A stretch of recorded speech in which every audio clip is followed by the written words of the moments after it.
Hola, buenos días a todos. En primer lugar, quiero daros la bienvenida a esta tercera edición de Café con la Ciencia.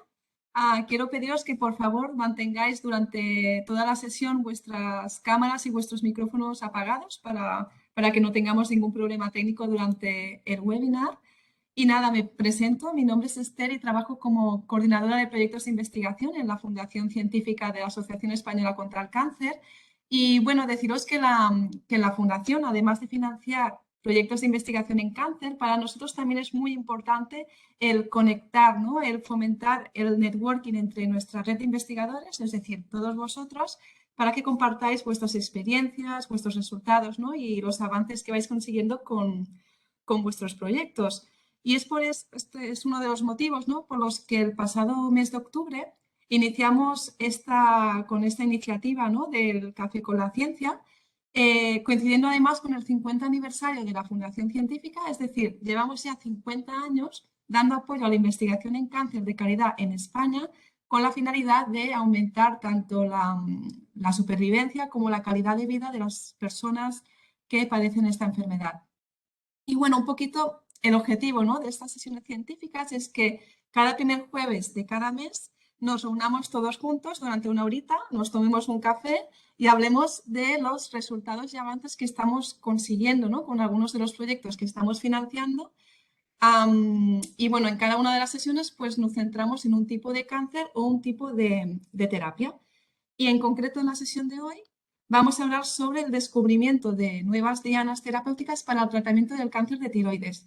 Y para ello contamos con la presencia de dos investigadores que han recibido ayudas nuestras en el pasado.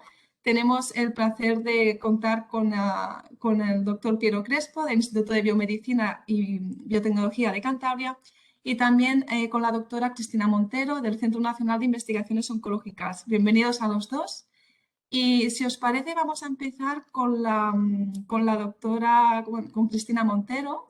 Y bueno, me gustaría empezar dando un breve resumen, ¿no?, de su currículum. Cristina se licenció en Biología por la Universidad del País Vasco en el 2003 y a continuación se unió al grupo de la doctora Mercedes Robledo en el CENIO, donde realizó la tesis doctoral enfocada en la identificación de alteraciones moleculares implicadas en la iniciación y progresión del cáncer de tiroides. Después de doctorarse en el 2009, Cristina se incorporó al grupo del doctor James Fagin en el Memorial Sloan Kettering Cancer Center en Nueva York como investigadora postdoctoral, gracias a ayudas que obtuvo del Ministerio y a la beca Fulbright.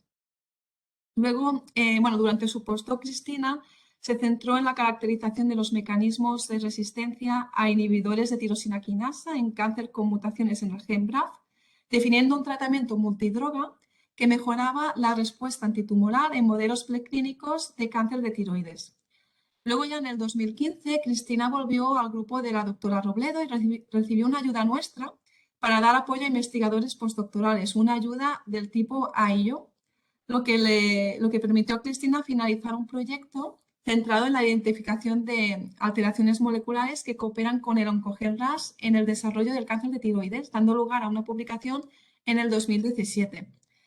En estos últimos años, Cristina ha estado desarrollando otros proyectos transnacionales que han generado resultados de interés clínico y que han derivado en varias publicaciones.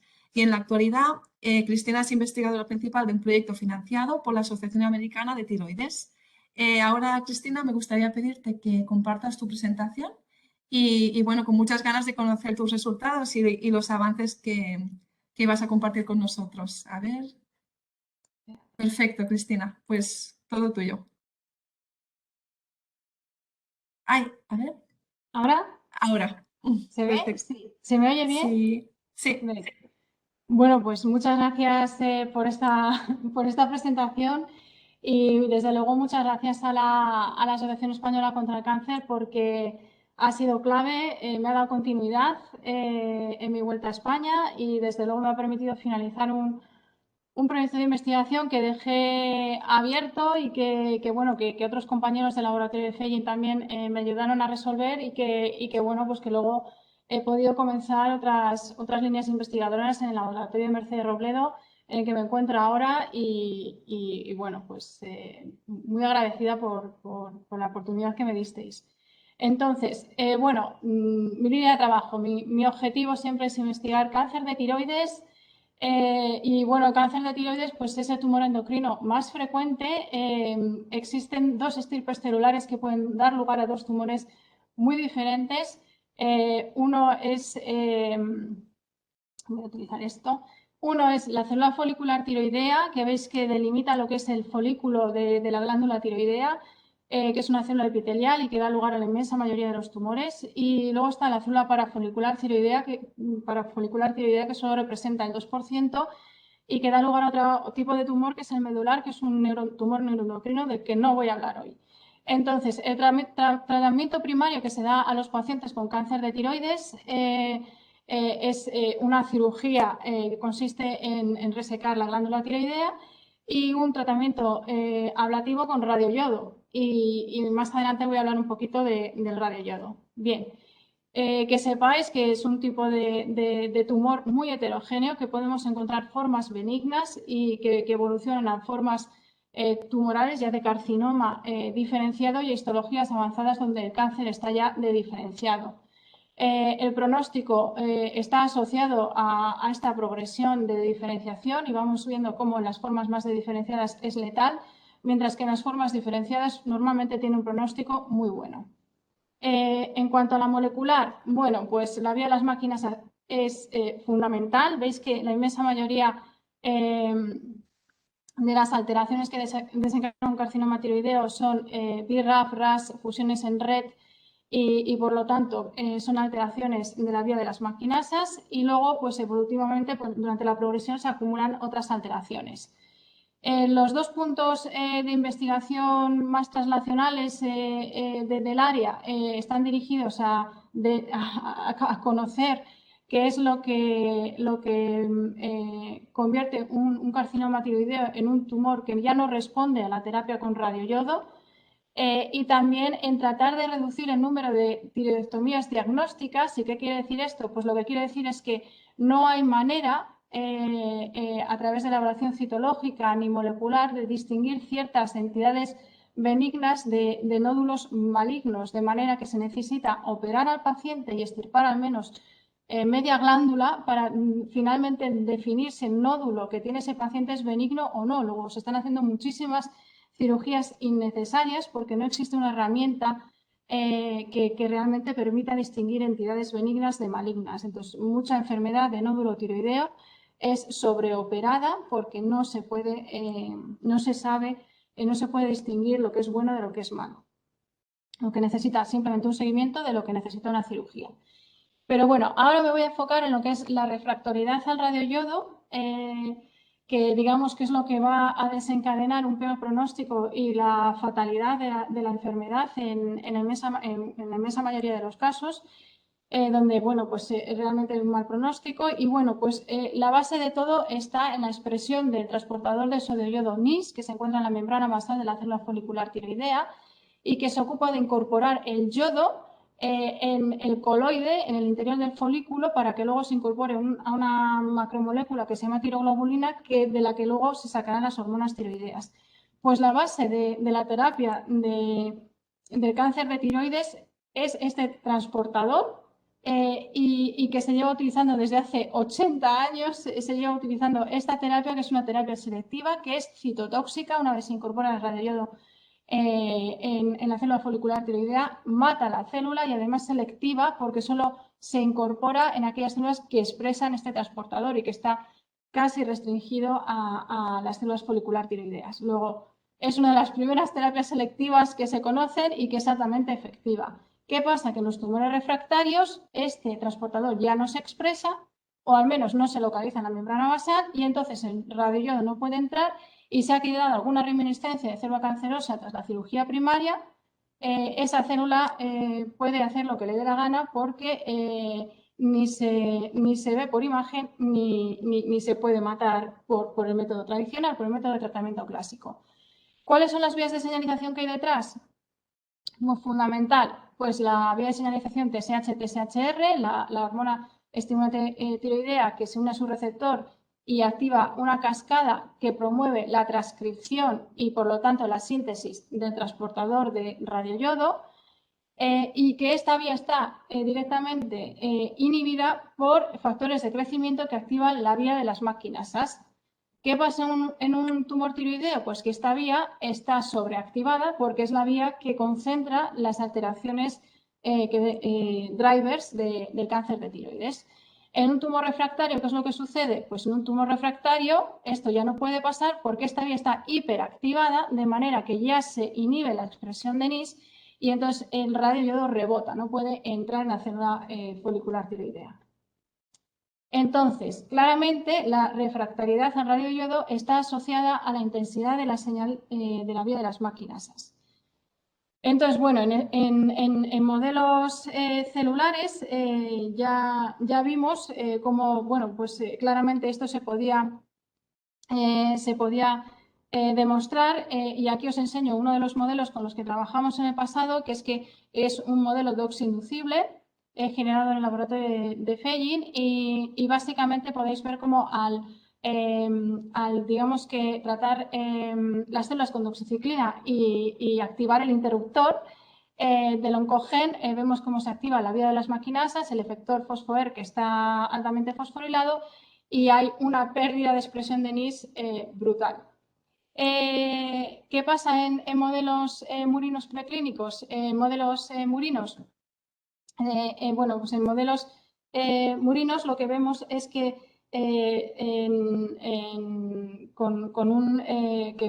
si introducimos el oncogen BRAF y se desarrollan tumores papilares a las pocas semanas, 4 o 5 semanas de vida y vamos viendo cómo realmente la activación de la vía de las MAC-quinasas es muy intensa y la expresión tanto del transportador de sodio-yodo como del factor de transcripción que regula dicha transcripción está intensamente inhibida.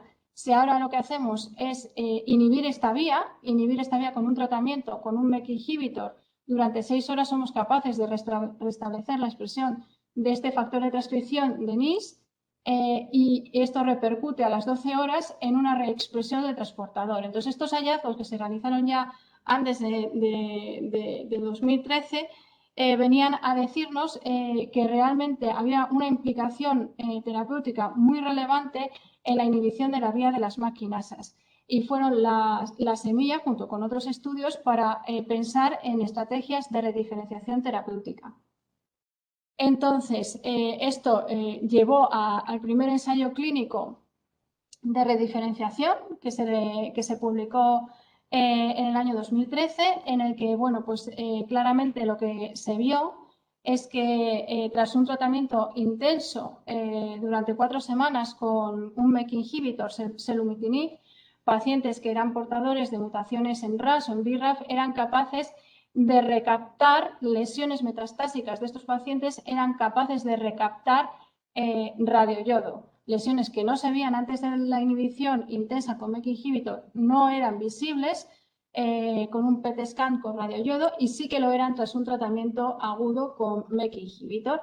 Sin embargo, no todos estos pacientes presentaron respuesta rediferenciadora a esta inhibición de MEK inhibitor y la pregunta directa que uno se puede hacer es ¿por qué esto? ¿Por qué pacientes que teniendo un mismo driver pueden presentar respuestas diferentes, ya sea RAS o BRAF, pueden presentar respuestas diferentes a terapias rediferenciadoras?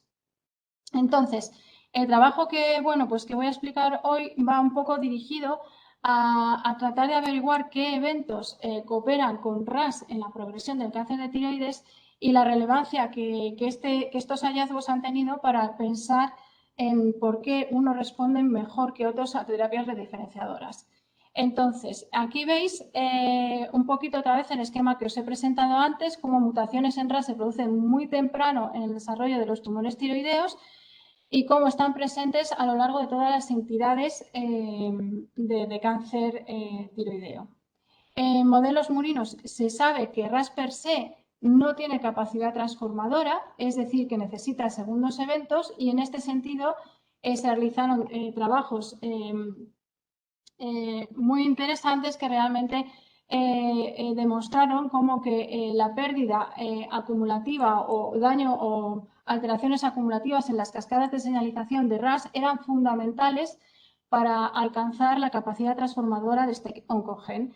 Entonces, básicamente, si lo ponemos en un contexto en vías de señalización, vemos cómo que el hecho de perder NF2 o el hecho de perder PTEN, digamos que tornan un poquito más la cerradura o la abren un poquito más, y finalmente eso es lo que facilita que esas células foliculares se transformen en células tumorales.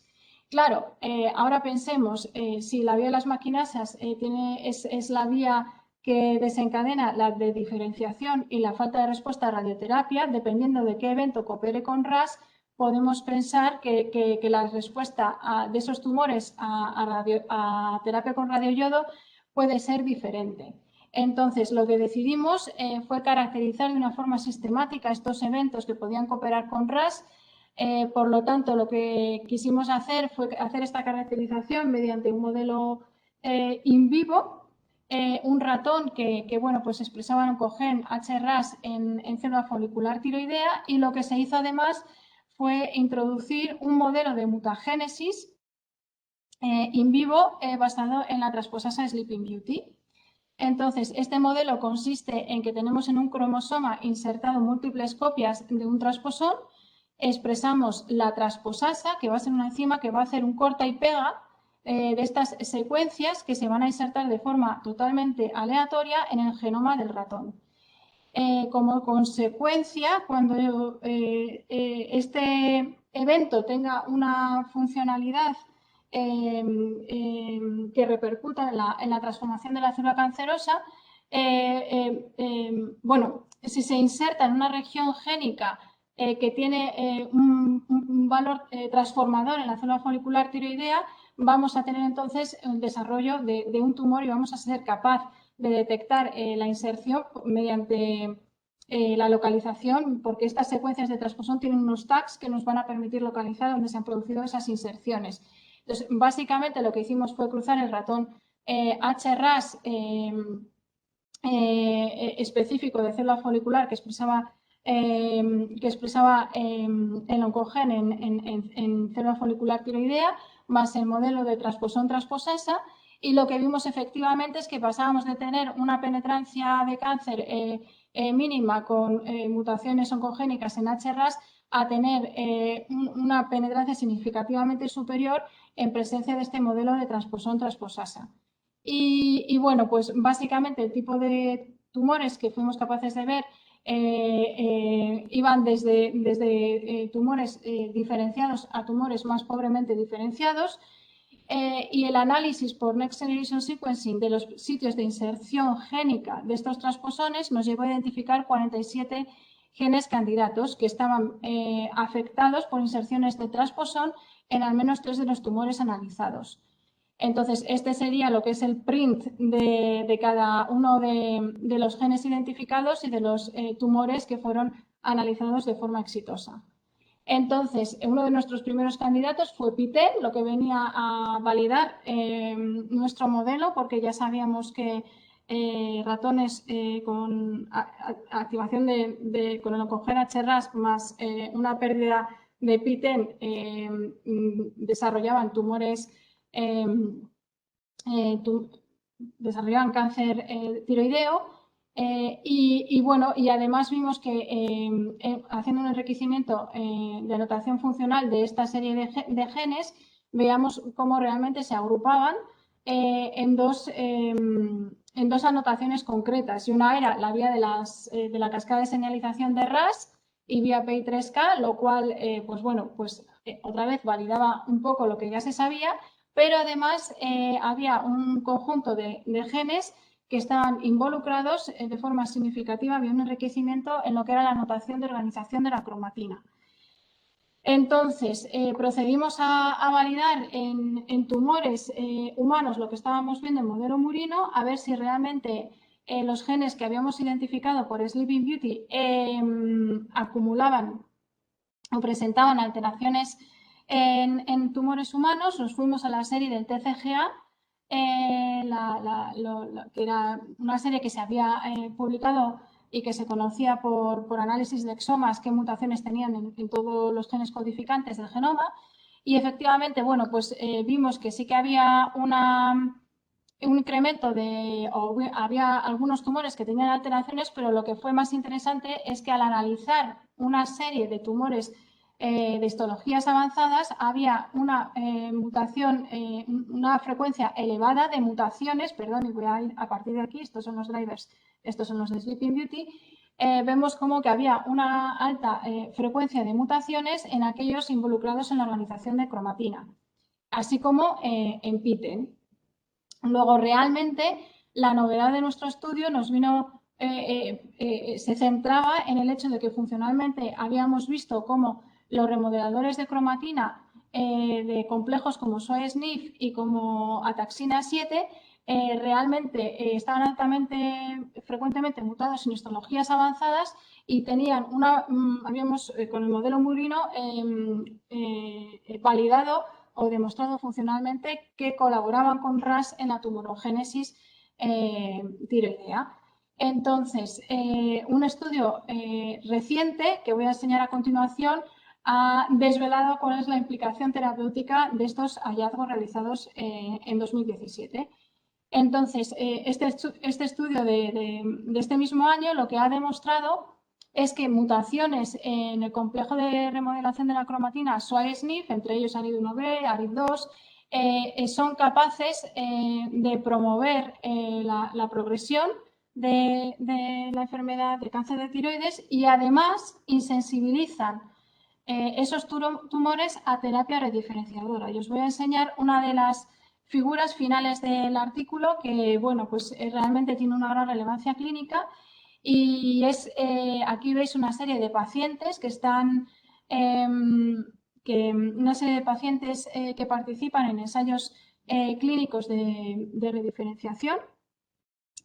Los dos primeros son BRAF, tienen, digamos que las lesiones tienen como driver el BRAF V600E y el resto de pacientes tienen mutaciones driver en RAS. Si nos fijamos en esta parte de aquí, que correspondería a las imágenes de PET scan después de tratar a los pacientes con inhibidores de la vía de las maquinasas, vemos que lesiones, y aquí veis lesiones metastásicas, vemos que lesiones que no son captantes antes del tratamiento con MEK inhibitor, o bueno, en este caso con bemurafenib, con un BRAF inhibitor, pasan a serlo cuando se hace ese tratamiento con bemurafenib, lo que quiere decir que estas lesiones que ahora son captantes de radioiodo podrían responder a terapia con radioiodo y por lo tanto ser eliminadas porque es un agente citotóxico. ¿Qué pasa en este segundo paciente? Pues en este segundo paciente que ya tiene una mutación en un gen de remodelación de la cromatina de SOA-SNF, lo que sucede es que las lesiones que se ven por axial CT no acaban de captar, y lo veis aquí, no acaban de captar radioiodo después de esa inhibición de la vía de las maquinasas. Y esto sucede de forma similar utilizando MEK inhibitor, trametinib, en pacientes con mutaciones en RAS, que vemos cómo se consigue que capten radioiodo tras un tratamiento intenso con este inhibidor, y en el caso de aquellos pacientes que tienen además mutaciones en genes remodeladores de la cromatina, esto no es posible.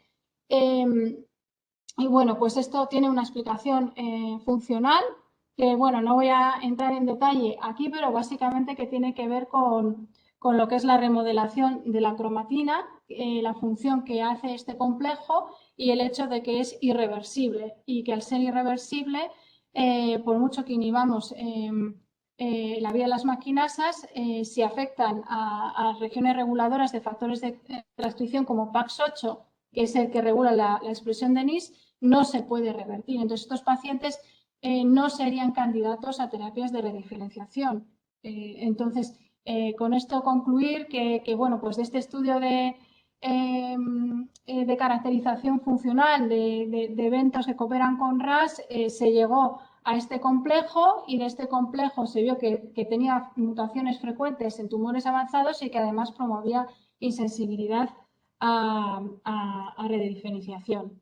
Entonces lo podemos incorporar este dato aquí y esto va a tener un valor para predecir respuesta a radioyodo y a terapias de rediferenciación, y además podría tener un valor diagnóstico, dado que tener una mutación en RAS más una mutación en algún gen remodelador de la cromatina ya nos podría decir en biopsias prequirúrgicas que ese nódulo es realmente maligno, aunque el análisis citológico, la célula de este tumor no sea diferente de este otro. Luego tiene mucho valor clínico. Y no sé cómo voy de tiempo. Vale. Pues si quieres un par de minutos Bueno, para terminar. entonces, muchas gracias. ¿Qué hemos hecho posteriormente a esto? Bueno, pues posteriormente a esto, pues dijimos, bueno, pues aquí hay que invertir mucho en tratar de ver, encontrar marcadores que nos permitan distinguir pacientes que sean refractarios o que puedan ser refractarios a radioyodo de forma temprana. Y nos centramos mucho en los perfiles de microRNA, porque a lo largo de los últimos años han tenido una gran capacidad de clasificar tumores en función de histología, genética y de múltiples características. Y entonces lo que hicimos fue simplemente recoger una serie de tumores de histologías muy variadas, de comportamientos clínicos diferentes, a poder ser con seguimientos largos, y para saber realmente si no daban problema en el seguimiento y el paciente seguía libre de enfermedad después de mucho tiempo o no. Y bueno, pues efectivamente al hacer los perfiles de expresión de los microRNAs vimos cómo clasificaban nuestra serie en diferentes grupos, clústeres, y estos se asociaban a la histología o a la genética. Y bueno, pues continuamos tratando de identificar algún marcador que tuviera la capacidad de distinguir nuestros tumores independientemente de su histología y de su genética, pero básicamente por su comportamiento clínico, su agresividad clínica. Y nos encontramos con el microRNA 139.5b, que era capaz no solo de presentar una reducción de su expresión conforme el tumor aumentaba en agresividad, sino que además nos permitía estratificar nuestros pacientes en función del riesgo de recaída. Y bueno, pues con esto ya nos pusimos muy contentos y dijimos, bueno, pues este microRNA realmente puede tener un valor clínico. Pero decidimos ver realmente cuáles eran los targets. Ya sabéis que los microRNAs pueden regular múltiples genes mediante su unión al 3' UTR, y bueno, pues hicimos un análisis proteómico para definir realmente qué pasaba en modelos celulares cuando introducíamos la expresión del micro, qué proteínas se dejaban de ver en ese modelo o bajaban su expresión, y cruzamos los datos con datos de mensajero y proteicos. Y bueno, y aquí veis los candidatos, top candidates que encontramos en nuestro análisis, y básicamente, bueno, pues veis que hay genes relacionados con la vía de TGF-beta que sabemos y de mTOR, RICTOR, bueno, que están relacionados con la tumorogénesis de tiroides y con la progresión de la enfermedad. Pero, sin embargo, este candidato, que es un factor de splicing alternativo, nos llamó muchísimo la atención porque estaba regulado de forma muy fina por este microRNA.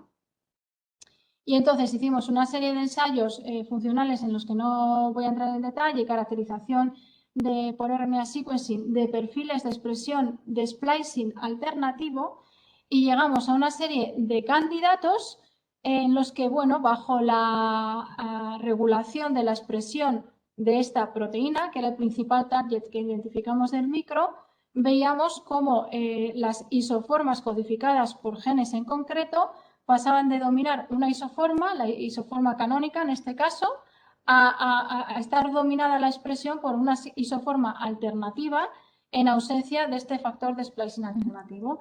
Luego, Cristina, pues, sí. Perdón, deberíamos ir terminando. No Bueno, sé pues si con esto simplemente decir pasar. que bueno, este microRNA parecía que podía regular de forma indirecta este splicing alternativo. Entonces, este microRNA también tiene un valor diagnóstico porque podría servir para diferenciar nódulos benignos de malignos en biopsias prequirúrgicas. Y bueno, queda por saber qué pasará, qué implicaciones pueda tener, dado que afecta a la vía de las máquinas también en la de diferenciación y sensibilidad a radioterapia.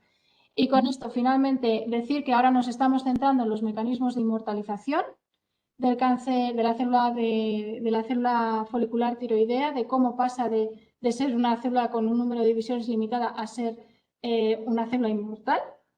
Y por ahí van los tiros de nuestra investigación actual. Y nada, agradeceros a todos que me habéis escuchado. Al grupo de Mercedes Robledo y de James Fagin. También mencionar a Pilar Santi Esteban, que hice una estancia en su grupo que fue en la que aprendí mucho y que está orientada a la fisiopatología tiroidea. Aprendí muchísimo en esos meses que estuve allí. Y bueno, a los funding, a los pacientes, a las asociaciones de pacientes como la vuestra, sin las cuales pues nada, esto hubiera sido posible. Gracias. Muchísimas gracias, Cristina, por compartir con nosotros tus avances y resultados. Deciros, bueno, no sé si porque no lo he comentado al principio de la sesión, que si tenéis preguntas las podéis ir indicando en el chat y al final dedicaremos unos minutos a verlas, ¿no? Y a hacer un poco de discusión con los dos invitados. Y bueno, ahora pasamos a la presentación del doctor Piero Crespo y para empezar me gustaría resumir brevemente su currículum. Quería preguntar la presentación, ¿podríamos proyectar? No sé si la tiene, bueno, mientras tanto voy presentando, perfecto, a Piero. Piero, bueno, obtuvo el doctorado en Ciencias Biológicas por la Universidad de Cantabria y posteriormente consiguió una beca Fulbright que le permitió ir a Estados Unidos en los NIH, donde estudió el papel de los dímeros beta-gamma en la activación de la ruta RAS-ERK por receptores acoplados a proteínas G y además también identificó VAP como factor de intercambio para las GTPase-Rho. Y todos estos resultados pues fueron publicados en Nature. Unos años más tarde, Piero volvió a España gracias a un contrato de reincorporación y ganó una plaza de científico titular del CSIC, estableciéndose en el Instituto de Investigaciones Biomédicas de Madrid. Luego ya en el 2002, Piero se trasladó a Santander, a lo que ahora es el Instituto de Biomedicina y Biotecnología en Cantabria, centro que dirige desde el 2016 y donde trabaja como profesor de investigación CSIC desde el 2008. Los trabajos de investigación de Piero han estado muy centrados en la regulación de la ruta RAS-ERK y en concreto en el análisis de cómo la sublocalización celular de RAS puede tener un impacto en el desarrollo del cáncer y cómo esto puede ser explotado a nivel terapéutico. En la actualidad tiene más de 100 publicaciones y en los últimos años ha obtenido financiación estatal para numerosos proyectos y en concreto en el 2014 obtuvo una ayuda nuestra, una ayuda a proyectos coordinados para llevar a cabo un proyecto colaborativo junto con la doctora Pilar Santi Esteban, que justamente la doctora Cristina Montero acaba de mencionar, y también en el proyecto colaborativo también participa el doctor Garcilaso Riesco. Y el objetivo de este proyecto, de esta ayuda a proyectos coordinados que obtuvo Piero, era el estudiar nuevas dianas moleculares en la ruta RAS-ERK con potencial terapéutico para el cáncer de tiroides. Y bueno, Piero, te doy paso, muchísimas gracias y estamos deseando conocer tus avances, resultados. Bueno, pues muchísimas gracias a la ECC porque es debido a ella que haya apoyado este trabajo durante estos últimos años. Me temo mucho que la presentación está siendo dirigida desde Madrid por cuestiones técnicas, de manera que creo que no tengo puntero, ¿no? Sí, un segundo, se lo proyecto yo.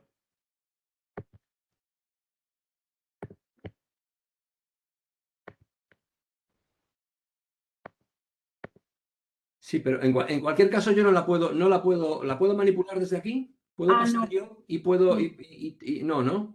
No. De manera que os tengo que decir cuándo pasar la diapositiva y me temo mucho que no tengo puntero. Bueno, pues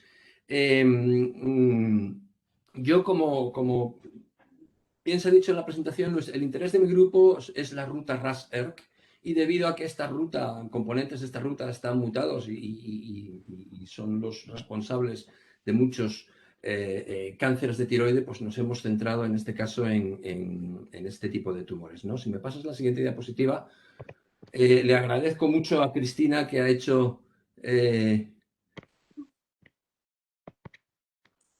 la presentación de la ruta RAS-ERG por mí y también ha hablado también de su papel en el cáncer de tiroides. Aquí mismo. Perdón. Aquí mismo. Perdone, ahora, Piero. Bueno, se sabe desde hace mucho tiempo que RAS está muy involucrado en el cáncer de tiroides de los distintos tipos. Sabemos que hay tres tipos de cáncer de tiroides: el papilar, el folicular y el anaplásico. Los dos primeros son relativamente benignos, con una altísima tasa de curación. Sin embargo, el último pues es un killer, como se dice, ya con una tasa de cura muy baja. Los distintos oncogenes RAS están mutados en distinto porcentaje en los distintos tipos de tumores. Y el tratamiento de estos tumores está muy protocolizado. Si me pasas la siguiente diapositiva. Está muy protocolizado según las guías de Bethesda que se llaman para la gestión de los tumores de tiroides. Generalmente los tumores de tiroides aparecen como un nódulo. Algunos de estos nódulos son benignos. Y en función de su malignidad, del tipo tumoral y del tipo de mutaciones que tengan, pues se tratan de una manera u otra. Generalmente, como también dijo Cristina anteriormente, la mayoría de estos nódulos, pues el tratamiento es la resección quirúrgica. El problema es que hay una serie en un porcentaje bastante elevado de los tumores de tiroides, estos son los que se llaman tumores indeterminados. No se sabe bien si son benignos o malignos. Se da la circunstancia que la mayoría de los tumores RAS positivos, de hecho el 94% de los tumores RAS positivos se pueden clasificar como tumores indeterminados. Y esto constituye un problema. Constituye un problema porque en estos momentos el protocolo que está en boga es que esos nódulos con un diámetro menor de 1 centímetro, pues no se extirpan. Y simple y llanamente se recomienda su seguimiento durante un tiempo para ver si se mantienen, mantienen su benignidad o si bien dan lugar a distintas mutaciones. Perdón, si se malignizan con el tiempo. Y quédense con este número: tumores menores de 1 centímetro. Nosotros, como dije anteriormente, estamos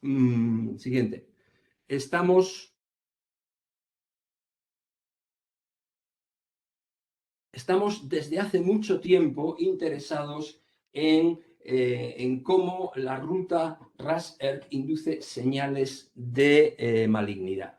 Desde hace mucho tiempo, desde los prolegómenos de la historia de RAS, se sabe que RAS está presente en la membrana plasmática y es desde ahí desde donde induce sus señales oncogénicas. Ahora, desde hace aproximadamente 15 años también sabemos que RAS está también presente en endomembranas. De manera que la pregunta que nos ha guiado durante estos últimos años es si en función de su localización, pues la oncogenicidad, la malignidad de las señales que genera RAS es distinta. Siguiente.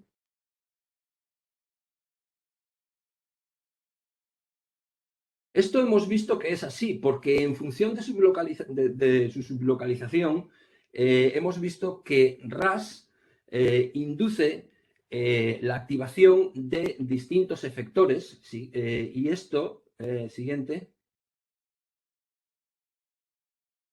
se traduce,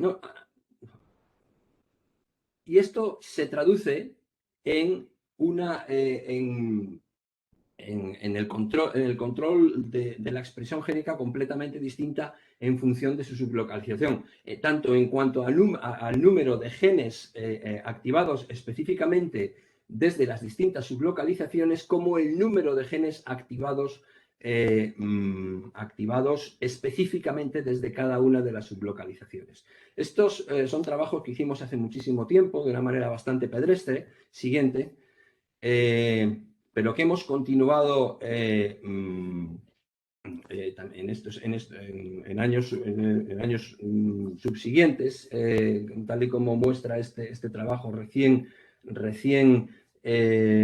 publicado hace un año en colaboración con el grupo de Walter Cockle, que mediante ensayos de genómica y de proteómica, lo que en años anteriores hicimos con bioquímica clásica, pues de esta manera, mediante estas modernas técnicas, pues hemos logrado corroborar lo que anteriormente nos decían nuestros resultados con bioquímica clásica, ¿no? que efectivamente, en función de su sublocalización, pues RAS induce señales completamente distintas que inducen muy distintamente en la carcinogénesis.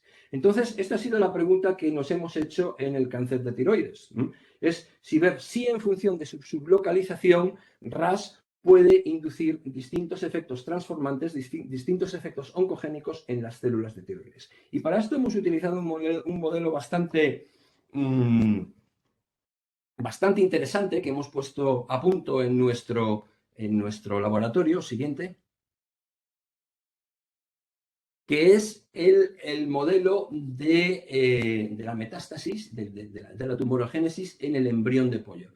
Este modelo lo que consiste es implantar en la membrana coriolantoidea de los embriones de pollo, se abre la cáscara y se implanta en la membrana coriolantoidea pues las células que queramos estudiar, ¿no? Entonces, en función de su potencial oncogénico y en función de su potencial metastático, estas células van a formar una masa primaria, un tumor primario que se va a diseminar. Se va a intravasar en primer lugar y en segundo lugar se va a diseminar por todo el embrión de pollo, ya que en este estadio el embrión de pollo no tienen un sistema inmunológico que lo evite y van a metastasizar en distintos órganos.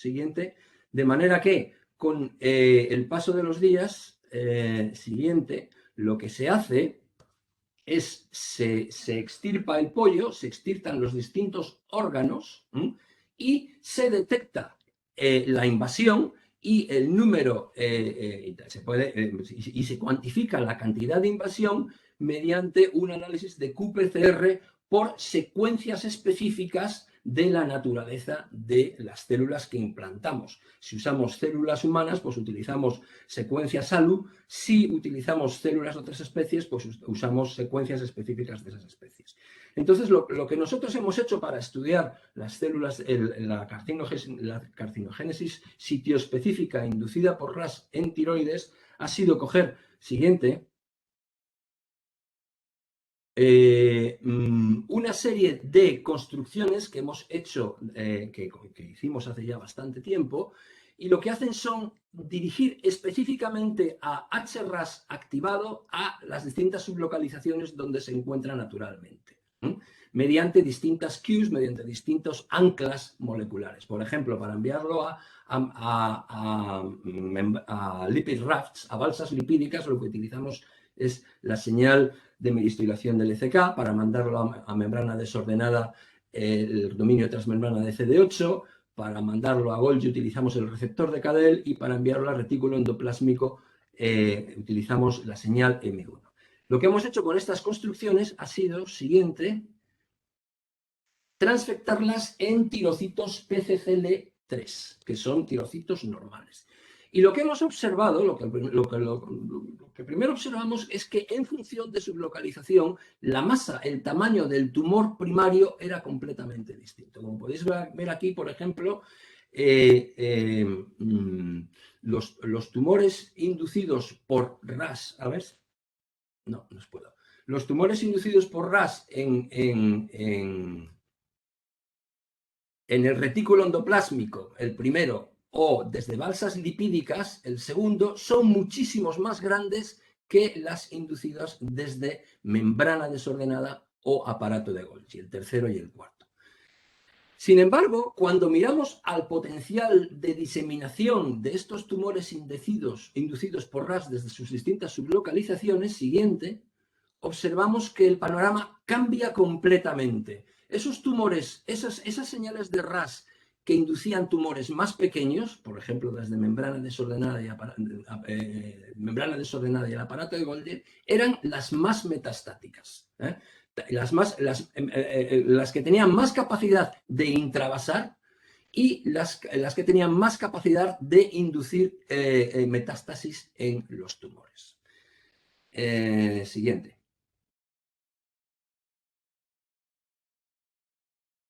Esto simple y llanamente una micrografía para que veáis que efectivamente los tumores inducidos desde retículo endoplásmico y balsas lipídicas son muchísimo más grandes que aquellos que son muchísimo más diseminados que aquellos tumores inducidos por RAS desde membrana desordenada y aparato de Golgi. Bueno, pues esto, por supuesto, es un sistema heterólogo de expresión heterolegal, con lo cual puede tener todos los problemas y todas las objeciones que deseáis poner. De manera que lo siguiente que intentamos ver es si efectivamente esto es el caso en células procedentes de tumores de tiroides con RAS activado. Siguiente, por favor. Y para ello, estudiamos dos líneas celulares bastante comunes entre los tiroidólogos, que son C64T y HTH33. Ambas, insisto, ambas dos tienen HRAS mutados. Y observamos que en el caso de HTH83, pues induce tumores más pequeñitos, pero exactamente lo mismo que los resultados que habíamos obtenido con la transfección heteróloga, pues observamos que estos tumores más pequeñitos son más capaces de intravasar y son más capaces de inducir metástasis pulmonares. Cuando analizamos la sublocalización de RAS en estas dos líneas celulares, siguiente, observamos que en la línea celular HTH3, que es la línea más metastática, como podéis ver, HRAS se encuentra en la membrana desordenada. Estos son unos ensayos en los cuales de gradiente de celulosa, en los cuales las membranas se distribuyen en función de sus propiedades, ¿no? De manera que la membrana desordenada se distingue completamente de las balsas lipídicas en función de su densidad. Y aquí observáis pues, la presencia de HRAS, que efectivamente en el caso de las células HTH83 se encuentra en membrana desordenada, mientras que en las células C643 pues, se encuentra en hiperraz. Y estos resultados, de hecho, pues, corroboraban perfectamente los que habíamos obtenido mediante la transfección heteróloga de RAS, ¿no? En tirocitos. Siguiente, por favor. Hace unos años describimos que la localización de HRAS, bien sea en balsas lipídicas o en membrana desordenada, depende de su palmitilación. De manera que cuando RAS está muy palmitolado, es decir, RAS tiene dos sitios de palmitilación, de manera que cuando RAS está bipalmitoilado se encuentra en la membrana desordenada. Sin embargo, cuando RAS está monopalmitoilado se encuentra en balsas lipídicas, que es un tipo de membrana mucho más denso y que no permite estéricamente, no permitiría estéricamente pues, las dos cadenas de palmitilo, ¿no? Y este proceso de depalmitilación se realiza mediante una depalmitilasa que se llama APT1. Siguiente, por favor. Entonces, la pregunta que nos hicimos es cómo estaban los niveles de APT1 en estas dos líneas celulares de las cuales hemos hablado anteriormente. Siguiente. Y observamos que, como cabía esperar, en la línea C643, donde RAS está en balsas lipídicas, pues tiene unos niveles muchísimos más altos que APT1, ¿no? De manera que la pregunta que nos hicimos es decir, bueno, si manipulamos los niveles de APT1 en C643, reducimos los niveles de APT1 de manera que cambiaríamos la sublocalización de RAS y esto cambiaría su comportamiento oncogénico. Siguiente. Y lo que hicimos fue, pues lo que os he dicho, efectivamente, cogimos las células C6483 y noqueamos APT1, como podéis ver arriba.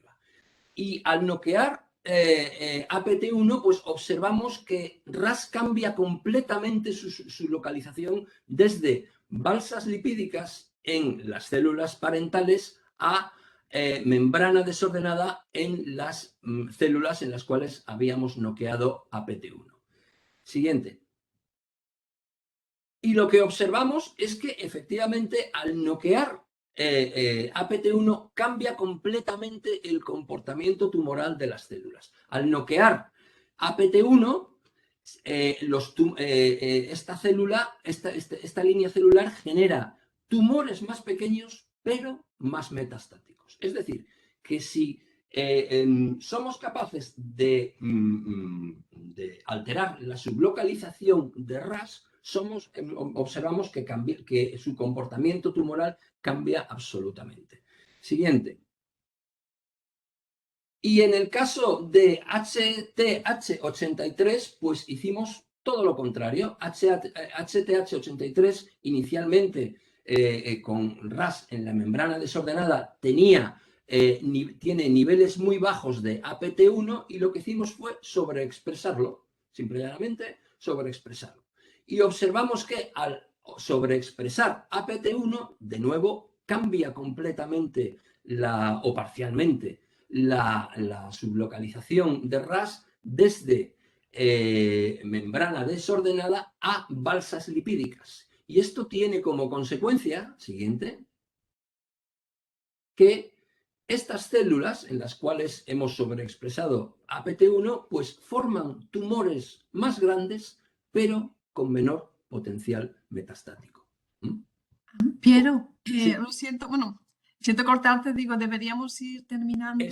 Ya tengo, Perfecto, me quedan dos diapositivas. Perfecto. Bueno, pues lógicamente, a tenor de cómo hemos observado que APT, la expresión de APT es capaz de cambiar completamente el comportamiento de los tumores tiroideos portadores de mutaciones en RAS, pues hemos ido a TCGA, que todos conocéis, y hemos buscado a ver cómo está APT1 en muestras clínicas, en tumores en los cuales que porten también mutaciones de HRAS y NRAS. Y hemos observado que aproximadamente en un 7% de los casos APT1 está sobreexpresado. Cuando miramos la supervivencia de cómo evolucionan estos tumores, siguiente, observamos que esos tumores que tienen valores más altos de APT1, lo cual quiere decir que RAS estaría localizado en balsas lipídicas, y lo cual querría decir que esto generaría mayores tumores, pero menos metastáticos, pues tienen una supervivencia superior que a esos tumores en los cuales tienen los niveles de APT pues son los normales, ¿no?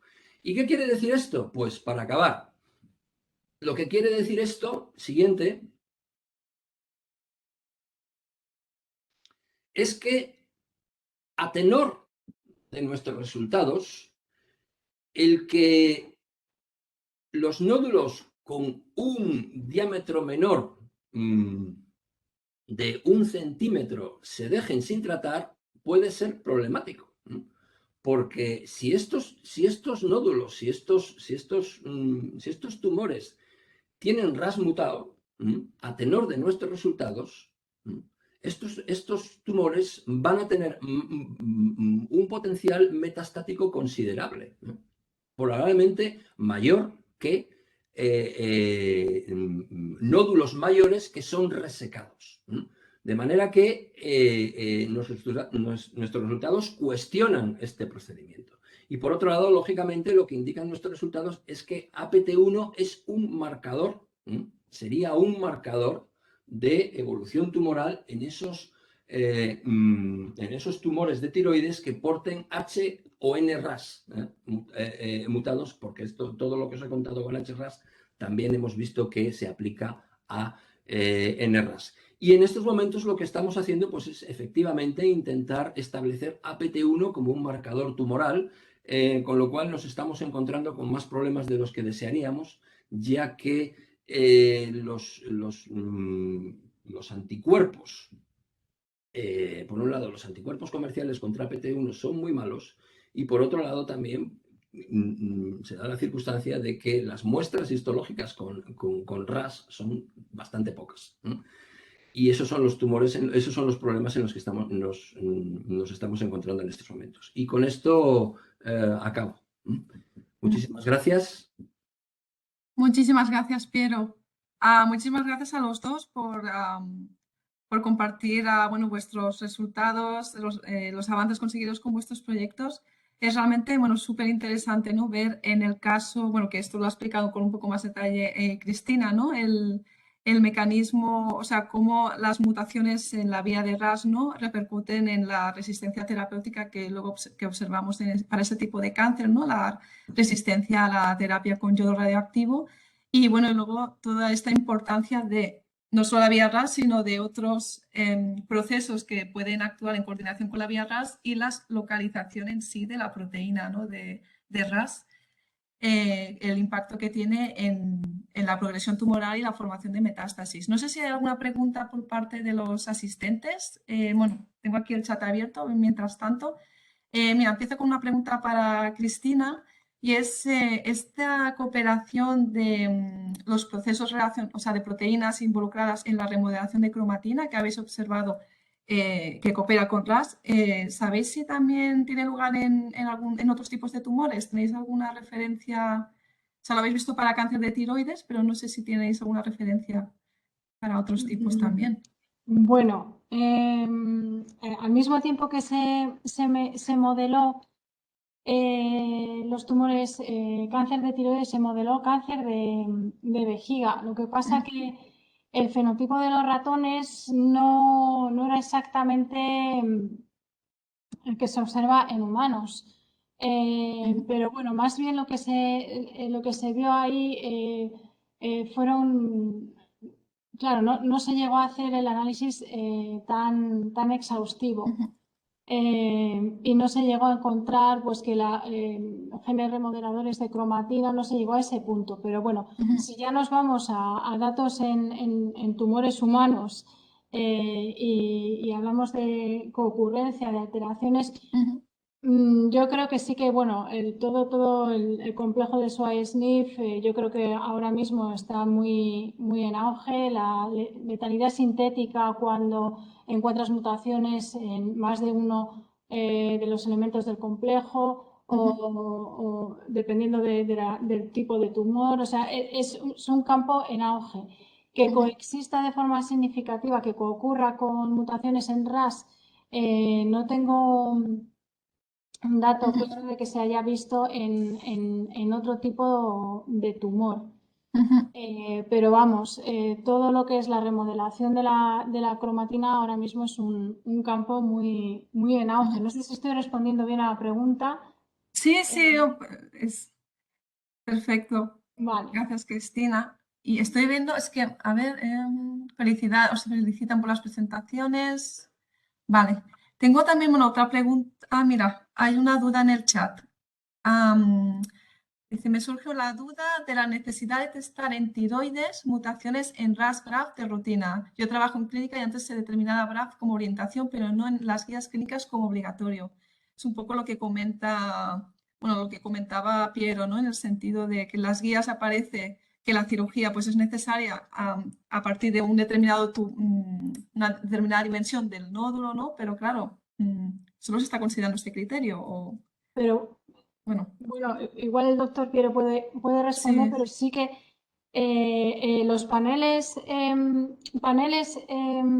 moleculares de análisis genético molecular diagnóstico ya se aplican en citologías. O sea, es decir, en muchos lugares se hacen test de análisis molecular de citologías, o sea, de lo que es la biopsia prequirúrgica. Y si tiene mutación en BRAF, ya si la citología no es definitiva, es indeterminada, como explicaba anteriormente el doctor Piero, directamente, si es BRAF V600E, yo creo que se procede a tratar ese nódulo como si fuera maligno. El problema es los RASes. El problema es los RASes, porque como bien ha explicado, están en nódulos benignos. Entonces está sobreoperando, sobretratando a pacientes con enfermedad benigna. Sí, así es, efectivamente. Como ha dicho Cristina, el problema está en los tumores que portan mutaciones de RAS.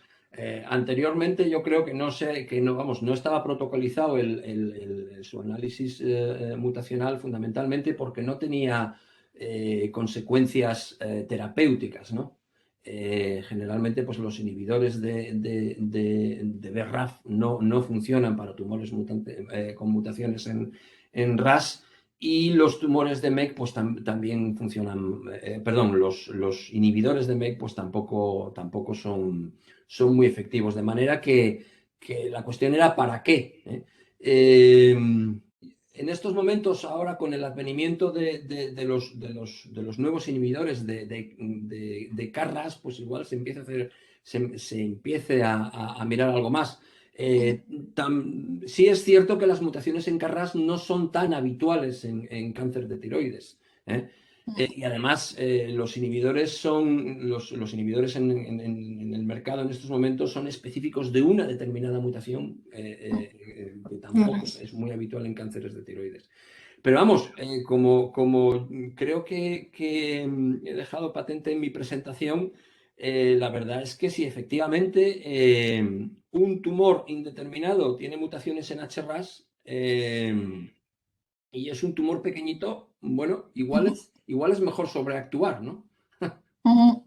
Sí, sí, ha quedado, o sea, realmente muy clara la correlación, ¿no? que hay entre la expresión de APT1, pero la sublocalización de RAS y el potencial metastásico. O sea, es realmente algo que se debería tener en cuenta.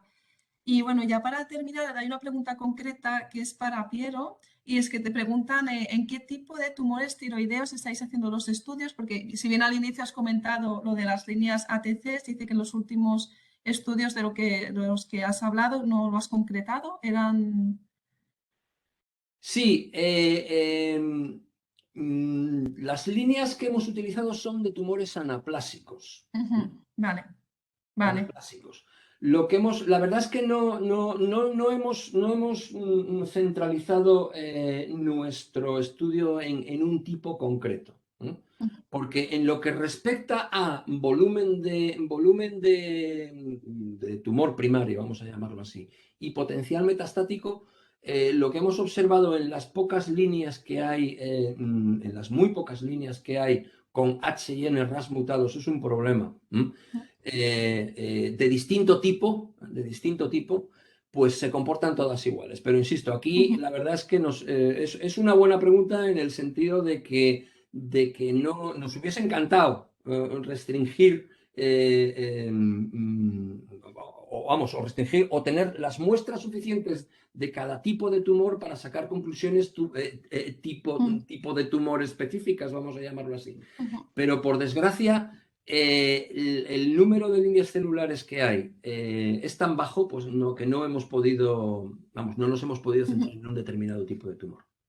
Pero bueno, si dices, bueno, desventaja o, bueno, ¿no? Que a lo mejor también nos está permitiendo ver un comportamiento que a lo mejor es común para los distintos. Bueno, dices que habéis Sí, observado, sí. ¿no? Lo que hemos Así que, visto es que efectivamente es común, pero claro, la N es tan pequeña sí, que no nos atreveríamos claro, a aseverar a que si concluir. efectivamente este es el caso, Ujú, concretamente para un tipo de tumor o es para todos. ujú.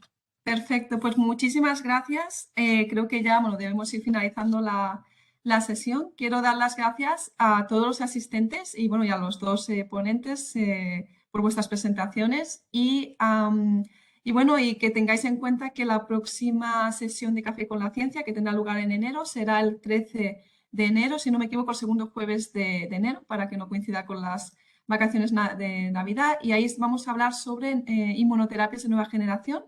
Y bueno, que estáis todos invitados al próximo webinar y nada, que tengáis un buen día. Gracias a todos y nos vemos pronto.